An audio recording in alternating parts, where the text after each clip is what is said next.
We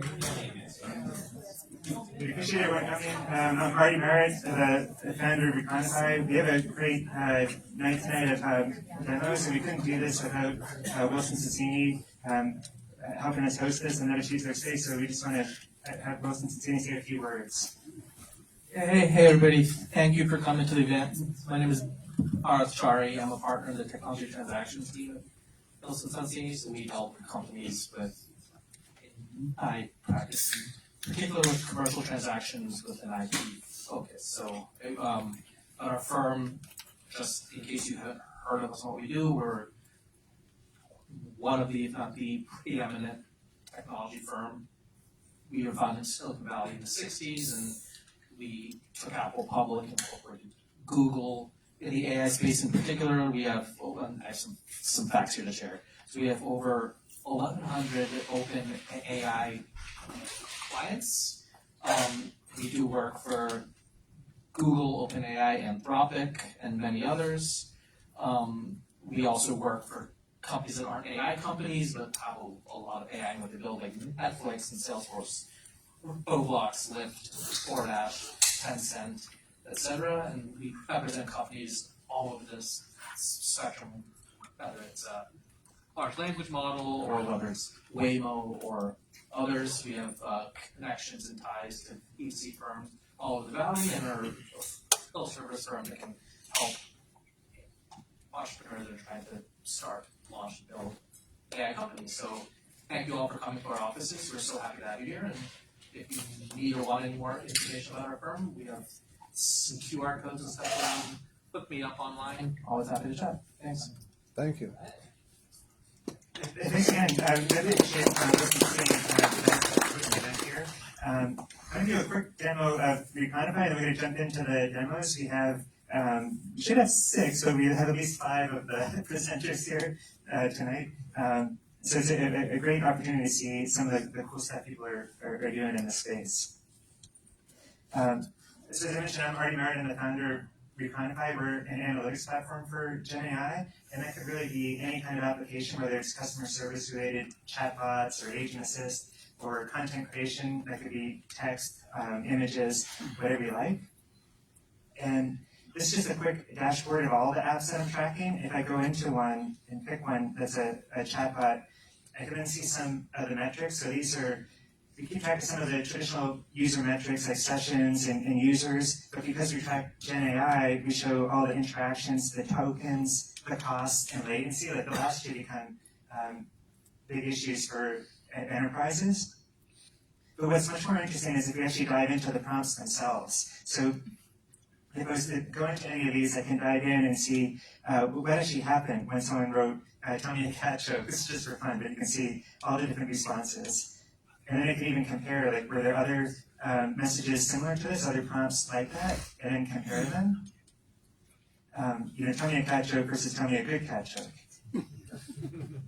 But if I go back to the prompts, it's hard to still understand what's actually happening. These are all the prompts people have submitted into this particular app. So we do prompt clustering, and what this does is it clusters all the prompts based on the semantic similarity, and now it starts to bubble up what the key intents are, or what folks are trying to do. So there's obviously the people asking about cat jokes, but then there's people trying to figure out how long it takes to get to Mars, or if you're a Celtics fan, whether Jason Tatum will make the Hall of Fame or not.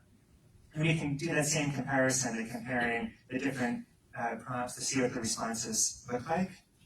We can do the same on the response side. So if you look at all the responses, it can be a bit overwhelming seeing all those. So if you cluster them, and this just takes a second because the responses are significantly larger, you can then look at the prompt side of things. So how do the prompts differ for similar responses? So let me pick that one to Mars. And the idea behind using these types of reports is it can help you, whether you're doing prompt engineering or even fine-tuning your model, you can use this to see that response effectiveness. The caveat here is that it's still a bit subjective, so we're adding in some feedback loops and feedback mechanisms. But if I pick 2 here, like these 2 are different and not 83% similar, you can see in one case the prompts were, you're an expert in space, how long a trip is it to Mars? If you're a space expert, how long would it take to get to travel to Mars? And you can do those comparisons. We also keep track of all the transcripts. If it's a chatbot related application, you can see the back and forth interactions. You can see deeper dives into the model usage. So this one's using quite a bit of different models. And it's kind of fascinating to see the latency, like comparing latency with OpenAI's like GPT-3, 3.5 is significantly slower than, say, Jurassic or even GPT-4. And then the last thing is we have tools to take action. So we actually have guardrail alerts. So you can set alerts on the prompts or the responses to get alerts and take action. So say you don't want people asking a cat joke, that's kind of silly, but maybe you don't want them submitting proprietary code, or on the response side, you're concerned about hallucinations or PII or just not being on brand. You can set those guardrails and say, whether it's 50% similar to this message or 100% the same, get either an alert or hit a webhook. And hit a webhook, you can take action in real time. So I have the thing to ask the cat joke, so I just do it real quick, and hopefully one of them triggers the alert.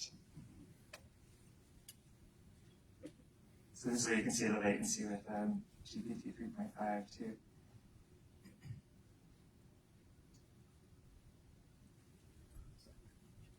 I'll just do it twice. And go see if it comes through in emails.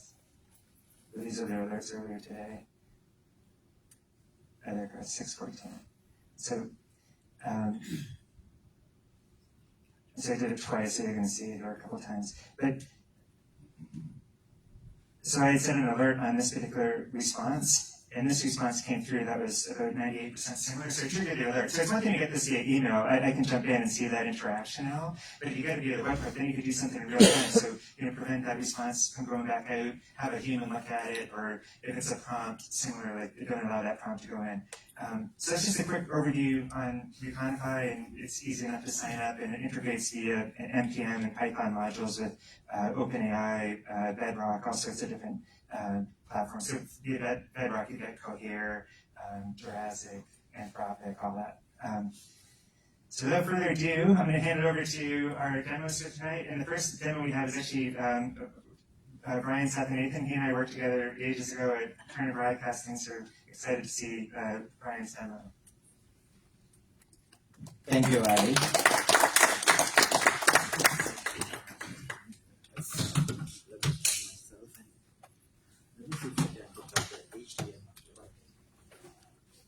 If you do this, the sound will work. Yeah, but I don't want the sound to work.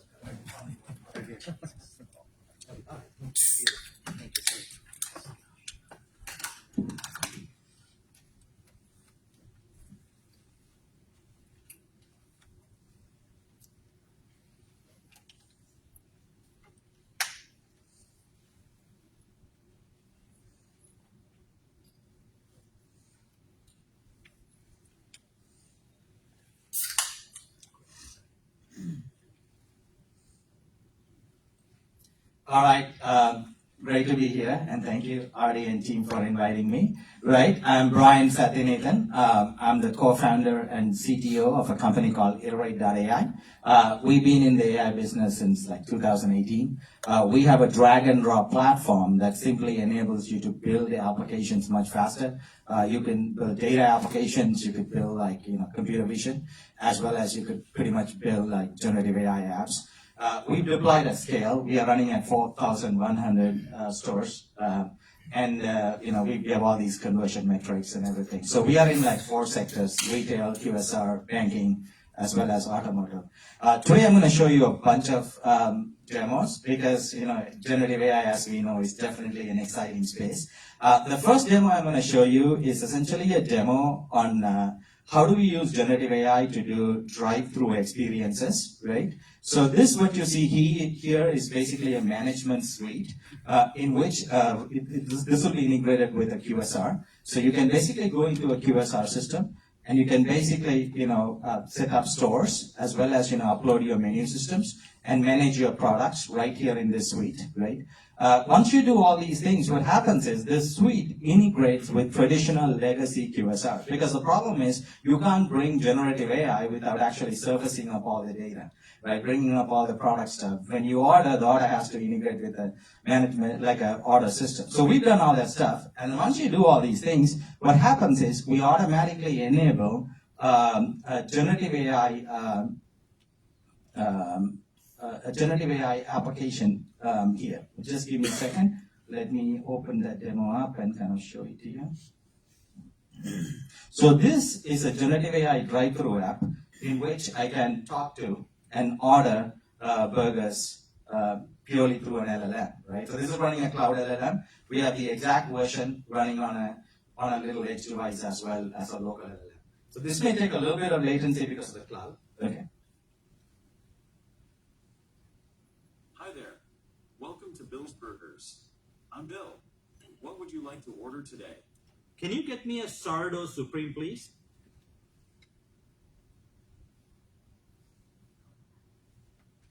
Yes, the Sourdough Supreme is one of our most popular burgers. Would you like anything else with that? Can you get me a bacon Swiss burger and a Diet Coke as well?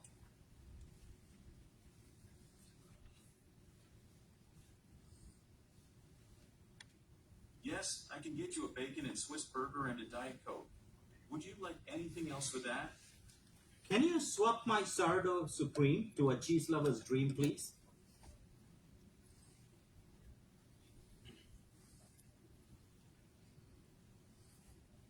Sure, I can swap your Sourdough Supreme for a cheese lover's dream. Would you like anything else with that? No, I am good. That will be all. Thank you.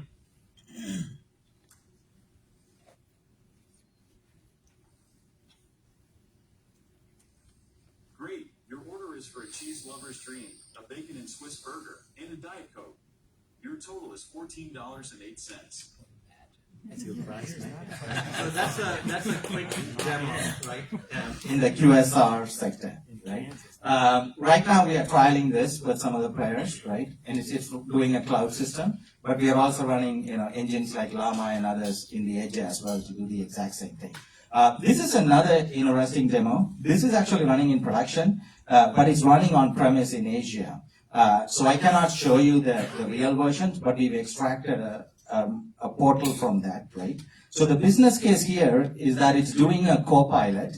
So imagine you are a customer service in the insurance business, right? You're a customer service agent and you are getting queries from customers, right? So in this case, somebody is actually saying, my premium, my first and third payment basically was $3,000. And now it seems like it has increased. What happened, right?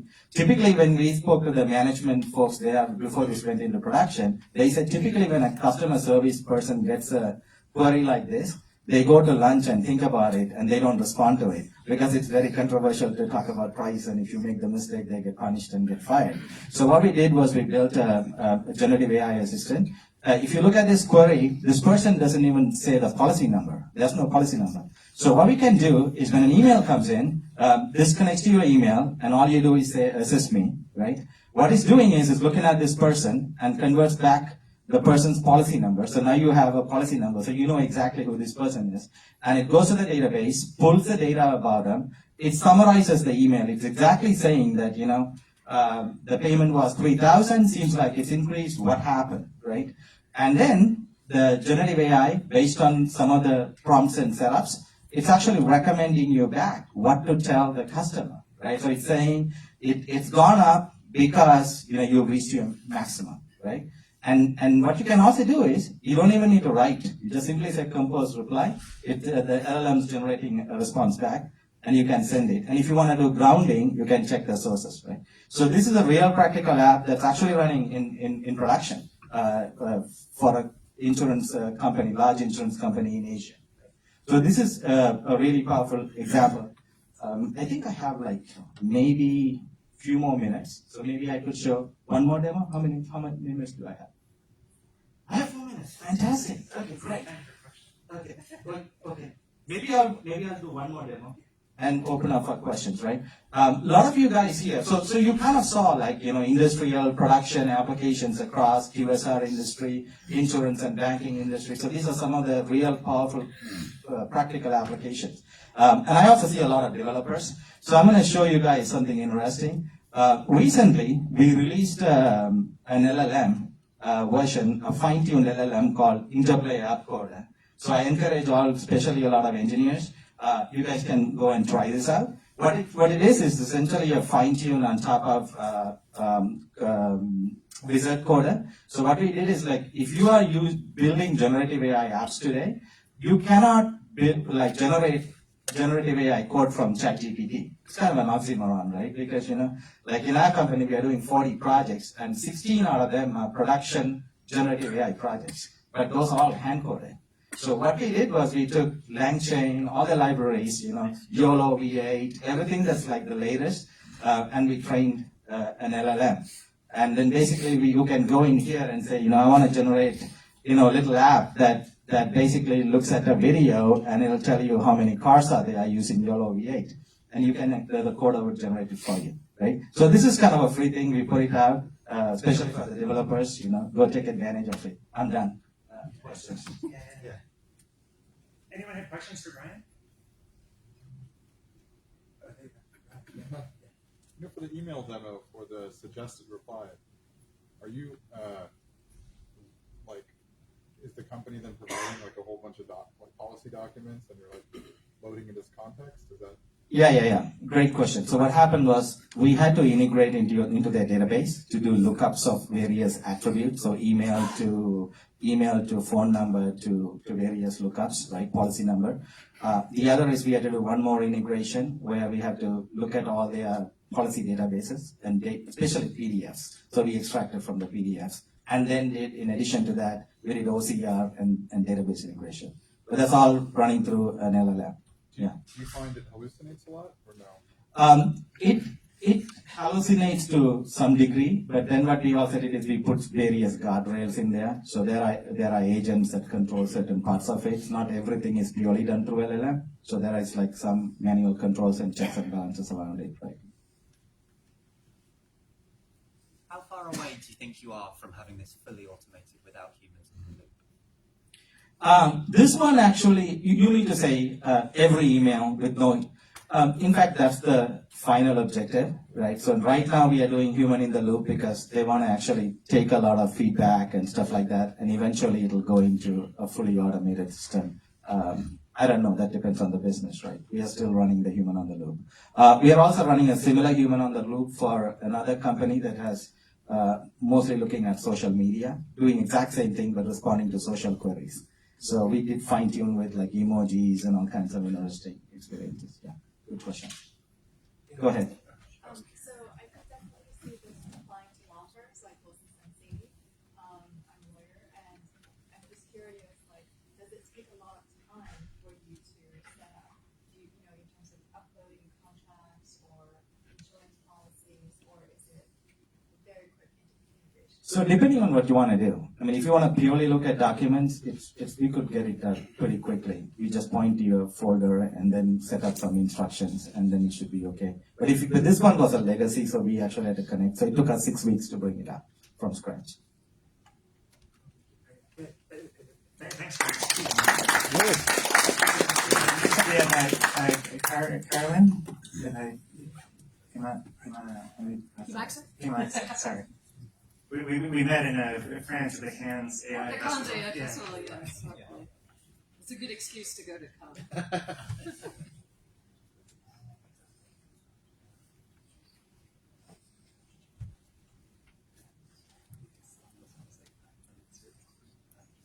Okay. All right. One thing I've learned is this connection is a little finicky, but so our company is Humaxa, and we have built a Gen AI platform for the automotive industry specifically. And it conducts research, runs reports, and sends proactive alerts based on the industry information and what an individual is asking it to do. So for today, this example, we've trained it on a whole lot of legislation that's come up, like the Inflation Reduction Act, the EPA multi-pollutant proposal for emissions, and so forth. So what I thought I would do is play the role. Let's say that I'm an account executive at an automotive manufacturer, and I am working on a deal with a commercial construction company, and they want to buy fleet vehicles. They want to buy a whole lot of vehicles for their company. And on the spot, I want to know what incentives, what credits can I offer the client based on the fact that they want to purchase a whole fleet of vehicles. So I'm going to ask Max, can you tell me if zero-emission fleet vehicles get special incentives or credits? Please give a short answer. I did that because if it gives a long answer, it takes too long. Hopefully it won't take too long. We talked about latency here. Well, that's coming up. You might be interested in where we're getting our data from. So there's actually 3 places we're getting the data. One, we have public data that is loaded in. So the Inflation Reduction Act, the multi-pollutant, all those sort of public documents we've loaded in. We also have a validation layer that's built in that we've built. It's proprietary and it's based on essentially subject matter expertise. That's just like a brain dump, and then we trained our AI on those brain dumps. So there's one for each system of a vehicle. So there's one on powertrain, there's one on infotainment, on passive restraints, etc. It's non-public information. And then we also allow our clients to load their own data in. So it can come from those 3 places. So this is taking a long time. I'm going to scroll up.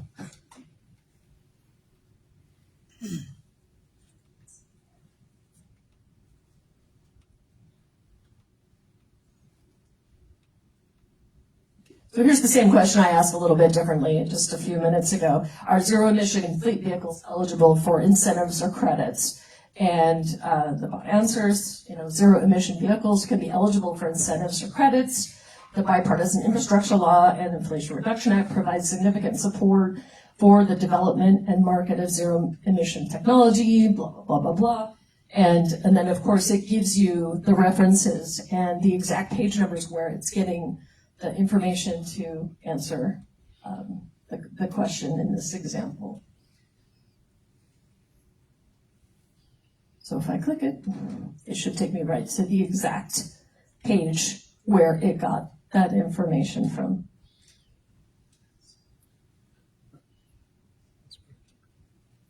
So this is obviously integrated in Microsoft Teams. We also integrate with Slack.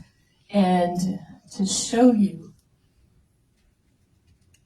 so if I'm logged in as the dashboard, I can go directly in Teams and go to look at what files the AI has actually been trained on.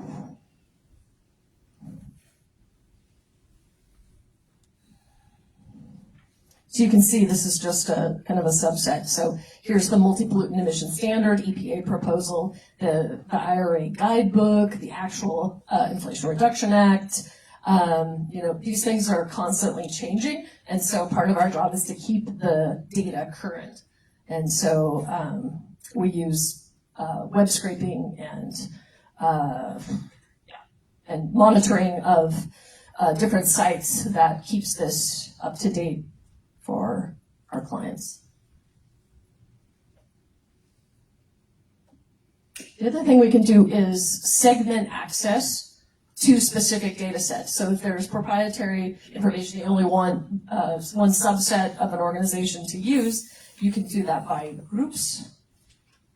So you can set up individual groups. Of course, that's for security purposes. They can have only access to a specific body of knowledge, and then other groups don't have access. So if you ask if you ask the bot about something that you don't have access to, it will simply tell you that it can't do that. So what questions can I answer for you? It's taking so long. There's a question over here. Yes, go ahead.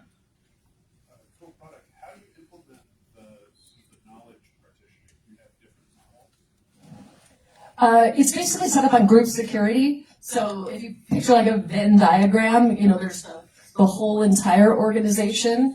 If there's something that everyone in an entire organization should have access to, then it's part of the whole circle, and then subsets within that based on their security role. I was curious, how do you implement that on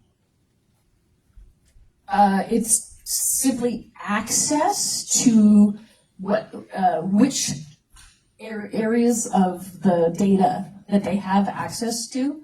So it has to be, the data itself has to be partitioned in such a way that you can say this group has access to, this group doesn't.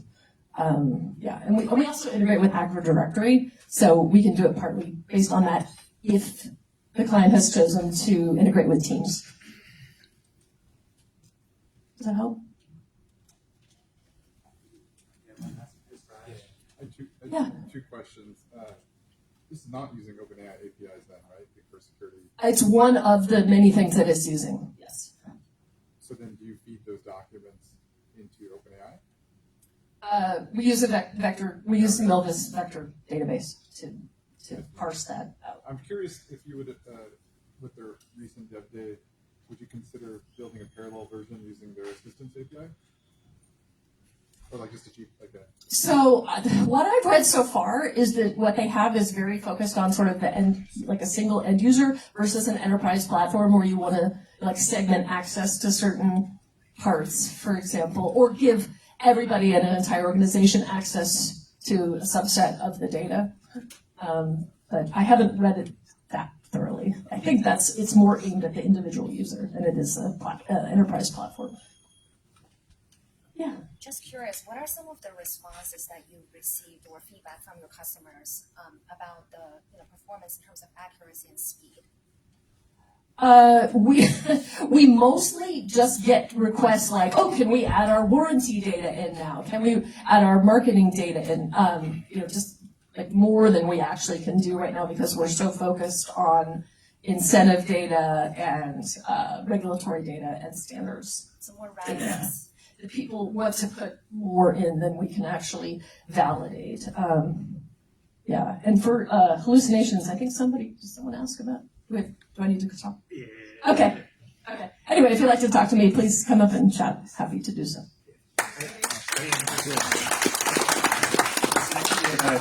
Brandon and James with Chiron. Hello, everyone. Hello, I'm James. This is Brandon, my co-founder. We're trying to focus on a very specific pain point that lots of students face when they practice maths at home.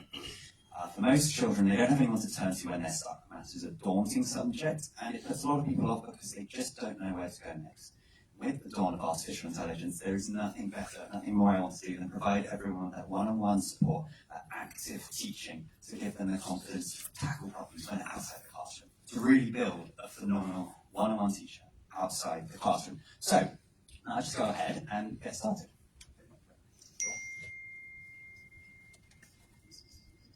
Let's try.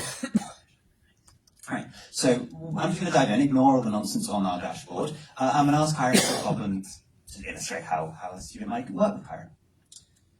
Hey, do you have any really fun algebra problems? No, that's what kids sit up. I have some interesting algebra problems that you might find fun. Let's get started. Let's try chess team gender puzzle. Looks wonderful. So what have we got here? Oh, looks like quite a lot. Let's ask Chiron to help us get started. Yikes, Chiron, this is a lot of information. How on earth do you reckon I should get started? And let's see what Chiron has in store for us. Let's start by breaking down the information given. We know that the total number of team members is 26, and 16 of them attended the last meeting. We also know that all the boys attended. and half the girls attended. Can you form any equations from this information? Okay, right, I see. So if all the boys and girls sum to 26, yes, if B and G sum to 26, and then we have half of G plus B is equal to 16. Is that right? So being able to talk openly is really important when thinking through problems. You don't want to be constrained, especially with a computer Yes, that that's only be correct. writing with a keyboard. You've formed two equations from the information given. And notice how Karen keeps track of work now, 1. except I don't B think plus that's G equals quite 26. right. The total number of team members is the sum of the boys and girls. 2. Can't say. B plus 1 divided by 2. Sorry, that's G equals that second 16. equation should The be number of half G attendees is plus the sum of B all is the equal to boys and 16. half the girls. Now, can you think of a way to solve these equations to find the number of boys B? It's getting too messy. And The whole idea is working with maths should be more natural. So I'm going to try stop doing it by talking and just have it go naturally with pen to paper. So we might see here we should have B plus G is 26, half of G plus B is 16, and we can multiply the second one by 2 to get G plus 2B is equal to 16. Then we have, right, we can take away the first one, and that will give us B equals 20, equals 32, take 16, and or take 26. I can't do maths live, right? 32 take 26 is 6, and then just like that, connect our phone, just with a QR code. Should see it connect on here.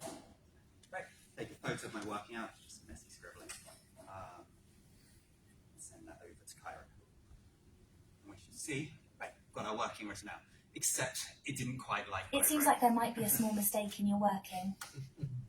You've written G plus 2B equals 1/32, but I think you meant to write G plus 2B equals 32. Also, in the next step, you've written B equals 32 minus 1/26, but I think you meant to subtract 26, not 1/26. So the correct step should be Right, let's try that again. 1. Slightly. G plus 2B equals 32 2. B equals 32 minus 26. Can you confirm if this is what you intended? Yep, I can confirm, Chiron. Right. That's correct, James. You've correctly solved the system of equations. So there are 6 boys on the chess team. Well done. Things are still rough. It doesn't always work, but ultimately, it's an effort to try and make maths more natural. Kids currently are forced to either struggle at home alone. If they're fortunate enough, they have a parent or a tutor to turn to. But for those that don't, there's nothing much out there. They can watch videos or they can read books. But maths should be an active process. It should be exploratory, and kids should be allowed to feel by trying things. And the whole idea here is that Chiron will never spoil a question. She'll never lecture materials towards you. It's all about your self-discovery, about understanding maths and creating a little story, your own little narrative of how things come to be. Taking this to its extremes, I believe this is how we create the next generation of geniuses. It's by giving everyone their own tutor, their own super intelligent intellectual in their corner, fighting for them. And that's the reality that we're working to try to build. Cool. Thank you.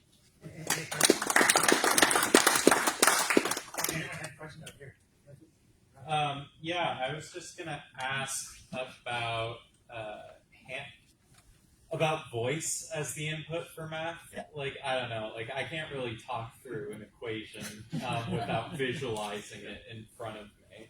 You know, like, have you looked into other input mediums like handwriting? So handwriting is what I've been doing here, which is generally good when you don't have scribbling out, because it doesn't quite understand scribbling out yet. But I believe voice is very important. When you have a private tutor, you're working one-on-one, they're looking at you, they're picking up your emotional articulation, they're picking out on every little word you say. Because ultimately, the biggest problem we've faced when learning with students, and we've had hundreds work through it now, and what we pick up on is the students who just give one-word responses or just submit, like, yes, no, here's a bit of maths, I don't quite know how you got there. The teacher, the Chiron, can't figure out what you don't understand. And because students don't know what they don't know, it's very hard for Chiron to figure it out if you don't talk. But by just talking openly, saying what you get, saying what you don't get, it makes it so much easier for Chiron to identify, pinpoint the model it has behind the scenes, keeping track of your understanding at each stage to help you understand what you don't understand. So talking is very, very important. Yes? Have you found that students are more or less willing to talk to AI than to a teacher? we found a few. I love going through, I go through conversations, but I probably shouldn't share student data. But what you see when students do talk is it's just like this, and it's like that. And then all of a sudden they've said a whole paragraph. And that's giving Chiron something to latch onto because it's able to see what they don't understand, especially in ones that are more conceptually oriented as opposed to just solving simultaneous equations. So yes, they do seem more confident, especially the ones who are shy and are quite bashful when it comes to their own self-image when it comes to maths. It gives them an opportunity to speak freely without fear of judgment. So, yeah. I think Chiron is super cool. Just wondering if Chiron is multilingual. Well, Chiron is as multilingual as GPT, so yes. So like, it speaks different languages. You can try. Well, it's actually kind of interesting you mentioned that because recently we saw a couple people from Russia joined, and we found that actually they've been chatting to Chiron in Russian.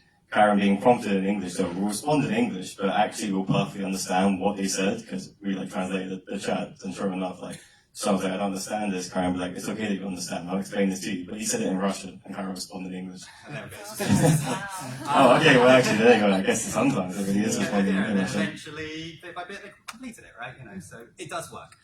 We've also started teaching with really bright and talented Indian schoolgirls who are very deprived backgrounds, but really capable of accelerating far beyond what their social background enables. And one thing we heard is that Chiron, I don't know if you know, speaks with a very posh British accent. And that was something they'd struggled with a little bit. So with their recommendation, they did ask for an Indian. Let me quickly reload that. Slightly more familiar accent. Oh, I quite like this new voice. And that went down. Good. Oh no, this feels right. That's funny. How does he choose math first? The best subject ever. No, truthfully, I do love maths. I study physics, so it's just applied maths really. It's a subject where you can do add the most value immediately. Students have this fear of maths. There's a massive shortage in maths teachers, and quite frankly, this is an area where we feel we can make a big difference very quickly. I was going to say my son uses ChatGPT with his homework, and I would love if somebody could build a webcam or hardware device, watches him as he does his homework, and then corrects them in real time. Literally what we are building. A vision-based approach to this problem. So it's very hard to do because interruptions are really hard. The biggest challenge, so connection is one of the biggest challenges we face. How can we make you connect with your AI teacher? And the problem we face is Chiron doesn't know when to interrupt. And when it does, it then rambles and rambles and rambles. We haven't got the AI models that are truly speech-to-speech, but with a few simple heuristics, with constant screen capturing of an iPad, you can get a little bit of the way there, and with time and latency improves, this is something that I feel will become a reality. This is awesome. Good. Thank you. Seamus up next. Thanks very much. Yeah. Nice. Seamus always seems smart. So next up is Seamus with Speechlab. Yeah. Nice to meet you all. I'm Irish. Not that being sad. Not that we have had a chip on our show. How are you? Thanks for hosting, Artie. Hopefully this audio works. Did I have to plug anything else in? Yeah, I think we got it this way. Yeah. Okay, good. I just want to make sure that I can get audio out. So I'm Seamus. I'm with a company called Speechlab. And Speechlab's mission is to make the world accessible to people who speak different languages. And we're doing that by building a fully integrated system for speech-to-speech translation. The initial focus is on recorded content. You've probably seen a lot of demos of various solutions online on Twitter or your favorite social network. Generally really short, and they get passed around and generates a lot of hype. Our focus is long-form content. We're working with, and we want to do this at scale, really low cost, handling a diverse range of content types. So I'll walk you through the product. It's very straightforward. You can sign up at Speechlab.ai and try it out. So the first thing you do is you upload audio or video.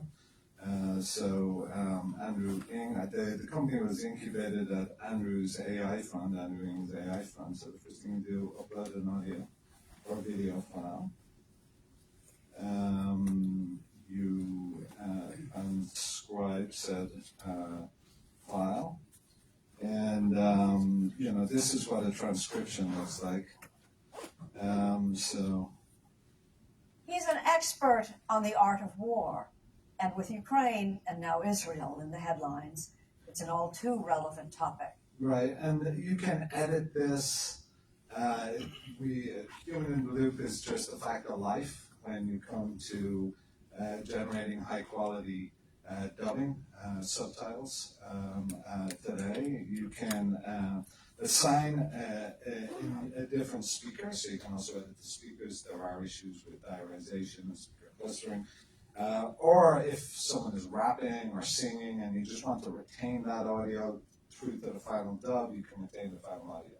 So we're really building a lot of workflow, and we're learning a ton as we engage with customers into the process, right? And so I did edit, I can save, I can download a caption file. I've already got something of value. You get that for free. Let me show you what a final dub looks like. So once you've transcribed, you've got the speakers lined up, so let me play this. The Game Show Network presents, are we talking about Jake Gyllenhaal or Jared Leto? I am oily-haired with dinner plate eyes. I am a less successful version of Tobey Maguire. Anyone? No? It says here that Carter Pewterman has bought the Pawtucket Patriot Brewery. Now what's that? Wow, Dad! So you can see there's a lot going on in this video. We have multiple speakers, we got background audio, we translate it. You definitely need human in the loop for translation today. You can, I'm not sure if this was reviewed by a native speaker, so if you speak Spanish, forgive us, that is totally wrong. But for contextual reasons, you want to have everything reviewed by a native speaker. Now, we are using a combination of neural machine translation, a variety of third-party technologies for accuracy combined with LLM technology, which helps with fluency on the machine translation side, but then you generate a dub. The Game Show Network presenta, estamos hablando de Jake Gyllenhaal o de Jared Leto. Tengo el pelo graso y los ojos como platos. Soy una versión menos exitosa de Tobey Maguire. ¿Alguien? No. Aquí dice que Carter Pewterman ha comprado la cervecería Pawtucket Patriot. ¿Qué es eso? Vaya, papá. Supongo que eso significa que el abuelo... So you can see we capture the personality of the original speaker. We handle speaker changes. We capture all the background audio, and we integrate everything together. You can sign up and use it for 40 cents a minute. But with human, if you want our white glove service, those costs quickly escalate. You can play it with or without background audio. You can download so. The Game Show Network presenta, estamos hablando. And you can, if you want to add a different audio overlay as you're localizing content, you can download the video with or without background. Download your subtitle file, and you're off to the races. So that's what we built. As we've been building out a lot of our core technology, we've been approached by folks, hey, can you clone voices? In particular, we've been working with folks in education. They want us to build a product to allow them to update classes. We're saying, and the answer is yes. We own our own foundational models, and this is... Welcome back. In this lesson, we're going to do a deep dive into the Spark UI and analyze how distributed operations are implemented.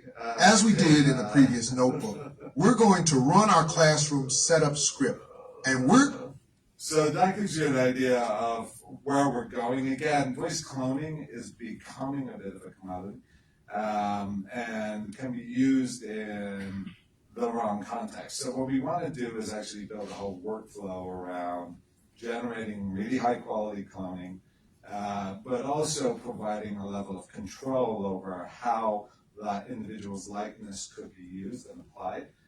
That control may be ceded to some third party that would manage it on their behalf. So we're building workflow around it, and then additional products like updating a classroom record. This is a specific ask from one of our one of our customers. This is a common occurrence. They have a big library of content. They want to update something. They've got to get that original instructor back in a sound studio. They got to record. They got to splice everything in. It's a nightmare. You can just upload the original file. We'll transcribe it. You make your changes. We've got that clone voice, and it's seamless. So those are the types of problems we're seeking to solve. We're also working on making this real time, to address needs in the interpretation market. But that's what we've got today. Speechlab.ai. Questions? Yes. What's your where do you see your strongest use cases? Well, there's a ton of demand across the board, right? But then you have to sort of align, okay, what's the technology suited for today, right? Every creator wants to do what Mr. Beast did, right? And record in multiple languages. The content doesn't really lend itself to that, most creator content. So the best use cases from our perspective, because our focus is really high quality, is content that's not too complex.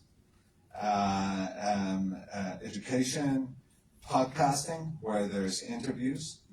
So we're working with one of the largest podcast networks. They're working with Alive in the New Year. We're, fairly simple content. I would say we're working with Now This News. They produce news and documentary programming, and it's short, 8 minutes, generally just a few speakers. They want to be heard. There's not a lot of people talking over each other. So that type of content. Yes. And to the last point that you were touching on, how much of one's voice needs to be out there to make a replica? Because I'm thinking getting into the wrong hands, it's accessing vague information. It's done, right? Get into the wrong hands. If your voice is out there, it's out there. People can replicate it. Generally, folks there's not, it's a very noisy space. It's actually not very crowded. There's only a few companies that actually do a really good job with small amounts of data. There's one in particular.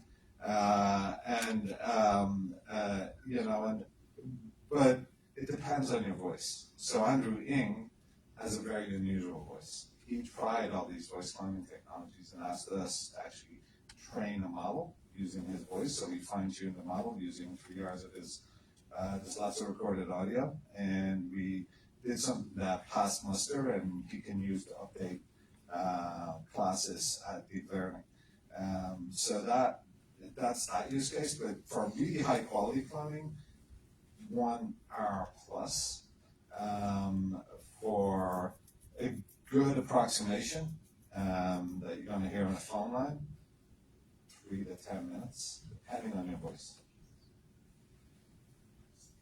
Yes? What is the tech that allows you to distinguish the speakers from one another?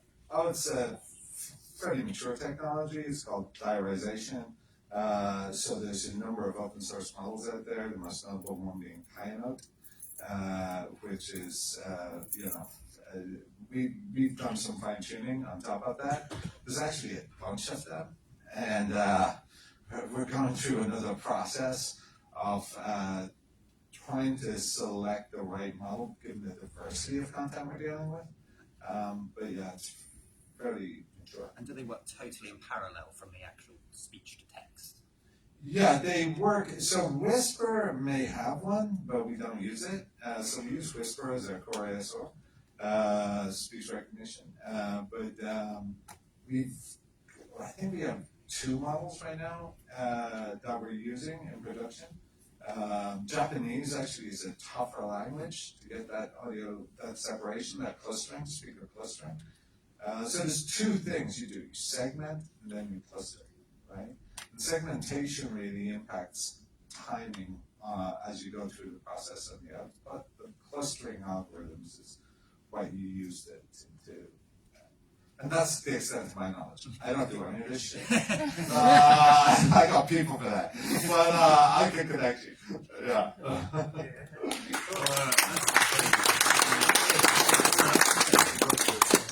So the last but not least, we have a camera with Ecomtent. Is that your question? Yeah.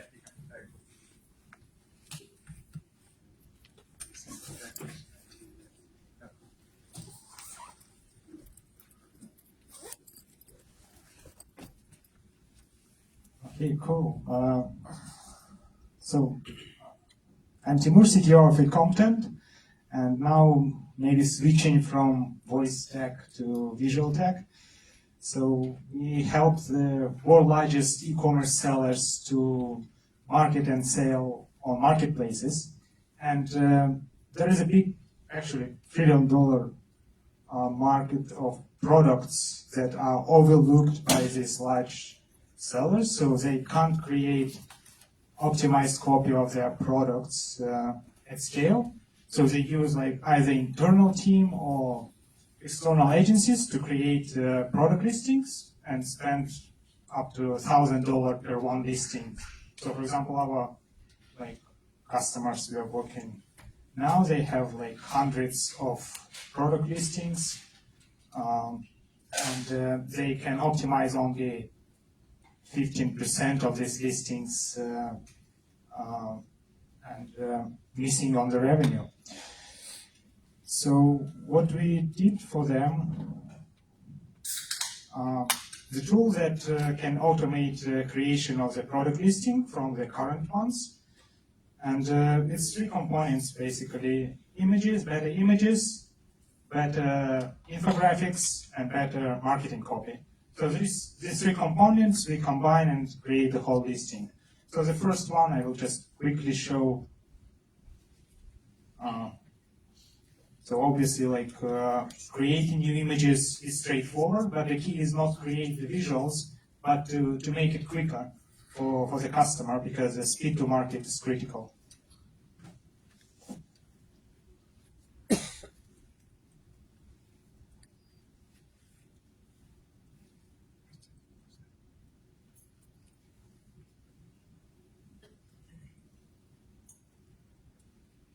So there are two options we have: more creative and more precise.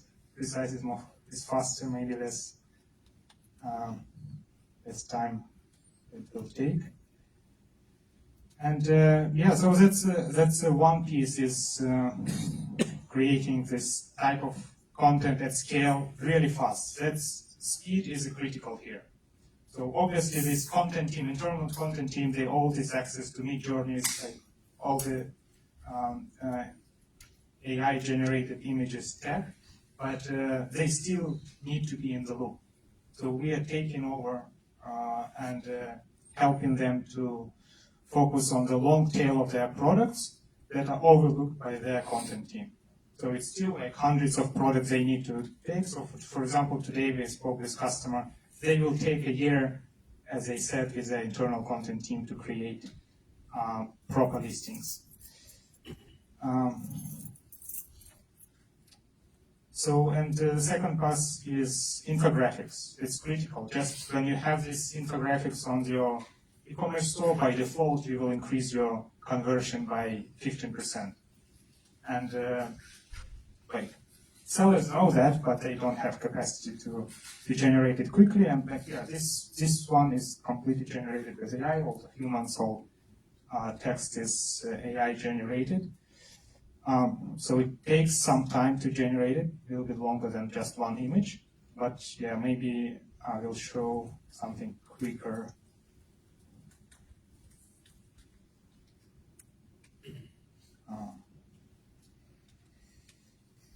So just random product from eBay.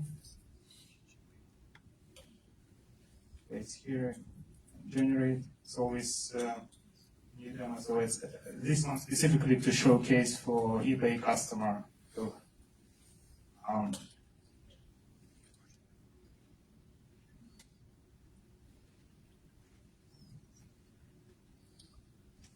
So yeah, we pick up this listing, and infographic is generated quickly. So this speed to market is something that we are solving here. And yeah, the last one is listing. I assume that's kind of something more straightforward. We have our own specific models for optimized for generating this for Amazon, eBay. So for example, it's often they want to go across marketplaces from eBay to sell the same product on Amazon. So they don't need to even do that. So we integrate with their current product management system, but it's just a showcase for each product and also to the customer. So each listing require specific market knowledge that should be integrated in this marketing copy. And currently they can't update their listings because it's time consuming, but it should be in order to stay competitive. So yeah, so here again, like bullet points, recommended the keywords. So it's something they need to stay competitive and actually win the market on very competitive marketplaces and going across marketplaces like Amazon, Walmart, eBay, specific regions, and it takes a lot of time of effort, so we are tapping in this opportunity. So yeah, like if you have any questions, happy to answer.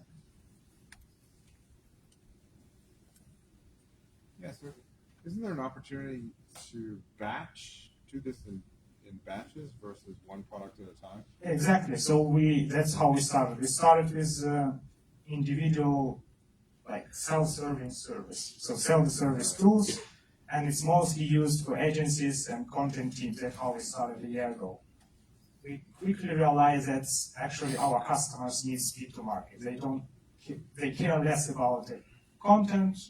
They have content team, but they have a real pain with speed to market. So that's why we indeed take in their product catalog, and 80% of that is untouched. So we generate the listings in batches. So the human is not involved in this process when we are working with the customer. So the content team is doing whatever they're doing now is the help of Midjourney or like other AI tools or as other designers, but we are touching this long tail of product they can't optimize themselves. Yeah, are you translating or transcreating? So are you generating new content in each language, or are you translating from a source language into other languages?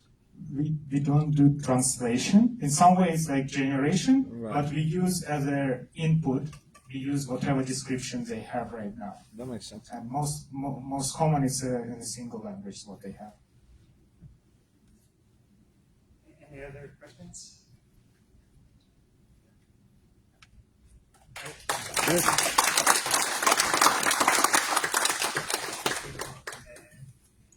So that's it for the demos for tonight.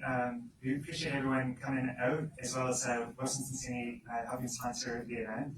We'll do a write-up, share the video, and do a write-up of all the folks who presented and share that out via the newsletter so you can learn more about everyone. And if anyone ever wants to do a demo of one of these, just ping me as well. So we're always looking for more folks to demo. But thanks again for everyone for coming out and show some good. Thank you.